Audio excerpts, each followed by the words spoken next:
পরিবারের সাথে ঈদ পালন করে জীবিকার তাগিদে কর্মস্থলে ফিরতে শুরু করেছে মানুষ। মোহাম্মদ আব্দুল বাতেন বাচ্চু, নিজস্ব প্রতিবেদক।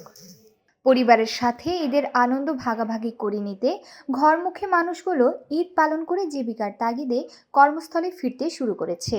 দেশের বিভিন্ন স্থান থেকে জীবিকার তাগিদে বাড়ি থেকে কর্মস্থলে যেতে সড়ক মহাসড়কগুলোতে মানুষের উপচে পড়া ভিড়। বাস, ট্রাক, পিকআপ ভ্যানে মানুষ যাচ্ছে, তার চিত্র দেখা যাচ্ছে।